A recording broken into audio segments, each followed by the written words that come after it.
Il s'agit de 2 enfants âgés de 9, une fillette de 9 ans et un garçon de 12 ans qui se plaignent d'être victimes d'abus sexuels de la part de cet homme depuis plusieurs mois, qui se livrerait à des actes de toute nature, fellation, actes de pénétration anale, etc., de façon régulière et souvent en filmant cette scène ou en faisant filmer par l'un des 2 mineurs. Filmant cette scène ou en faisant filmer par l'un des 2 mineurs. Mais vous nous confirmez ça, ce soir qu'il y a bien des réseaux en France. Oui, je vais vous apporter quelques éléments. Je crois qu'il faut envisager à ce moment-là, quand on parle de réseau, sous l'angle économique. Parce que c'est un marché lucratif. Les cassettes de Snuff Movies se vendent entre 10 et 20 000 francs suisses. Qu'est-ce que vous voulez dire par Snuff Movies? Les cassettes avec mort d'enfants réels. Alors, j'entends, on en reviendra.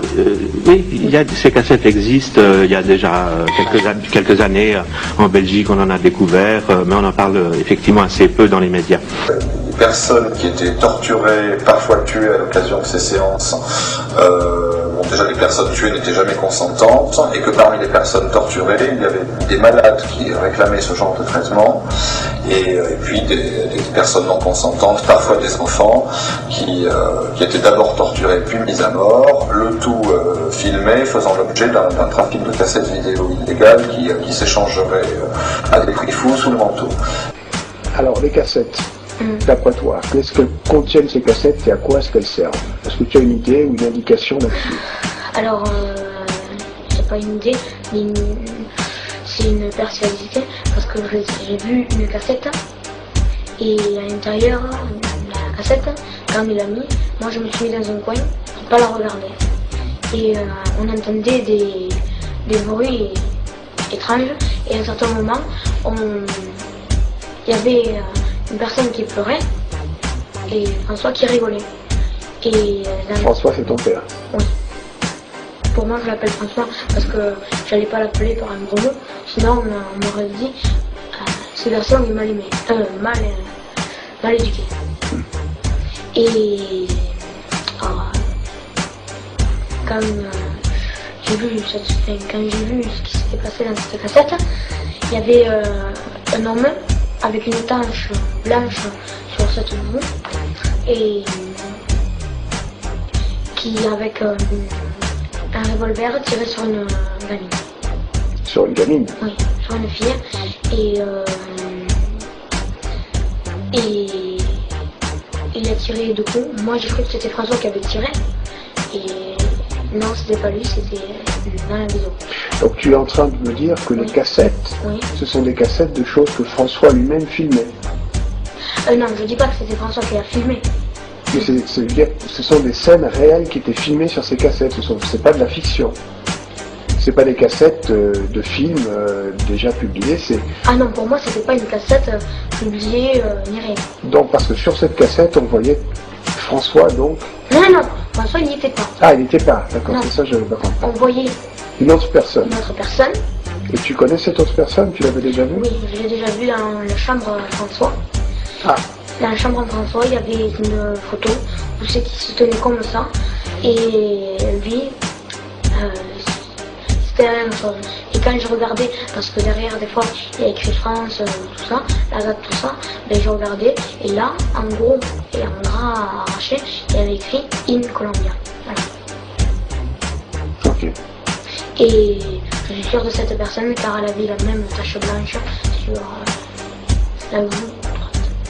Alors donc tu es en train de me dire que sur cette cassette il y aurait une scène de crime. On voit une jeune fille se faire abattre. Voilà. Tu peux me décrire un peu plus cette scène, plus de précision sur ce que tu as vu?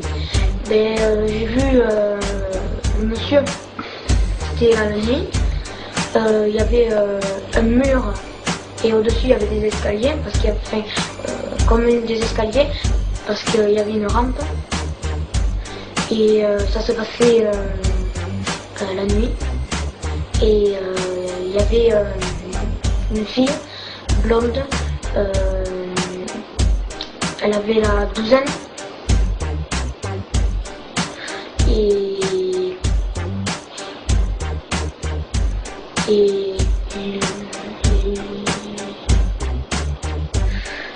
quand il il a tiré dessus. Moi, ce qui me faisait penser que ces cassettes étaient des cassettes pas qu'on achète déjà faites dans le commerce, mais plutôt des films, c'est quand tu m'as parlé de ce gars que tu as reconnu avec une tache sur le visage et qui, du moins en apparence, tirait sur une fille. Voilà, tu avais dit qu'il était, j'avais posé la question, tu m'avais dit que cette fille était nue. Voilà, donc il semblerait, et moi je cherche des indications que tu pourrais me donner sur le fait que, d'autres indications qui préciseraient le fait que ces cassettes soient fabriquées. Puisqu'il existe des commerces de ce type de cassettes, tu sais, avec des choses bizarres. C'est ça que vous savez, non? Non. Ça, je m'en doute que tu ne savais pas, mais c'est pour ça que je te pose une question plus précise. Il y a la photo qu'il a sous le lit, qui a sous son lit à lui. C'est quoi la photo qui est sous son lit? Il y a François qui se tient comme ça, avec cet homme. Ah oui, d'accord, ok.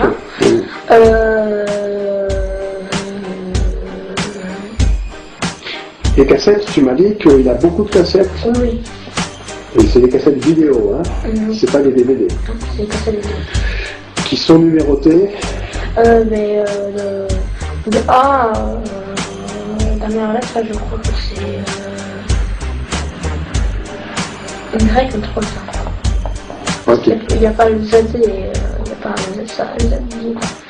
Et souvent il y a écrit 1, 2, 3. Et des fois il n'y a pas, c'est pas écrit. Sur certaines cassettes, par exemple A, ça peut être A1, A2, A3, c'est ça?